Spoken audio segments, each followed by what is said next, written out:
മലപ്പുറത്ത് പ്രതിശ്രുത വരൻ വിവാഹ ദിവസം ജീവനൊടുക്കി. കരിപ്പൂർ സ്വദേശി ജിബിനാണ് മരിച്ചത്. ശുചിമുറിയിലാണ് കൈഞ്ഞരമ്പ് മുറിച്ച നിലയിൽ ജിബിനെ കണ്ടെത്തിയത്. വിവരങ്ങളുമായി പ്രശാന്ത് നിലമ്പൂർ ചേരുകയാണ്. പ്രശാന്ത്, വല്ലാത്തൊരു വാർത്തയാണ്. വിവാഹ ദിവസം എത്ര കുടുംബങ്ങൾ, എത്ര മനുഷ്യർ ഒക്കെ കാത്തു നിൽക്കുമ്പോൾ വരൻ ഈ രീതിയിൽ ജീവൻ ഒടുക്കിയെന്ന വാർത്ത വല്ലാതെ സങ്കടവും ഞെട്ടലും ഉണ്ടാക്കുന്നുണ്ട്. എന്താണ് സംഭവിച്ചത്?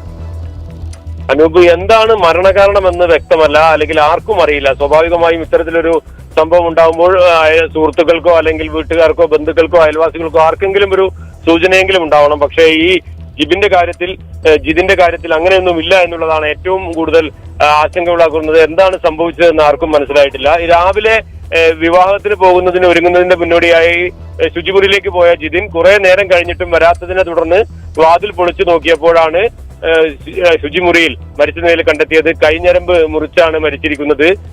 ഏതെങ്കിലും തരത്തിലുള്ള ഒരു സൂചന ഇന്നലെയോ അല്ലെങ്കിൽ ഇന്ന് രാവിലെയോ ഒന്നും ജിതിൻ നൽകിയിരുന്നില്ല, അല്ലെങ്കിൽ വിവാഹത്തിൽ താല്പര്യക്കുറവോ ഒന്നും ഉണ്ടായിട്ടില്ല എന്നുള്ളതാണ് വീട്ടുകാരും അയൽവാസികളും ഒക്കെ പറയുന്നത്. ജിതിൻ വിദേശത്തായിരുന്നു, പ്രവാസിയായിരുന്നു. വിദേശത്തെ അവധിയിൽ വന്ന് അതിനുശേഷം വിവാഹം തീരുമാനിച്ചതാണ്. കരിപ്പൂർ കുമ്മിണിപ്പറമ്പ് സ്വദേശിയാണ്. ഏതായാലും ഇയാളുടെ ഫോൺ രേഖകൾ ഉൾപ്പെടെ പോലീസ് വിശദമായി പരിശോധിക്കുന്നുണ്ട്. ആർക്കും സുഹൃത്തുക്കൾക്ക് പോലും ഏറ്റവും അടുത്ത സുഹൃത്തുക്കൾക്ക് പോലും എന്തിനാണ് ജിതിൻ ഇത് ചെയ്തത് എന്നുള്ള കാര്യത്തിൽ ഒരു വ്യക്തതയില്ല, അല്ലെങ്കിൽ ഒരു സൂചനയില്ല. ഏതായാലും ഫോണുകൾ ഉൾപ്പെടെയുള്ള കാര്യങ്ങൾ വിശദമായി പരിശോധിച്ചാൽ മരണത്തിന്റെ കാരണങ്ങളിലേക്ക് എത്താൻ കഴിയുമെന്ന് തന്നെയാണ് പോലീസും പ്രതീക്ഷിക്കുന്നത്.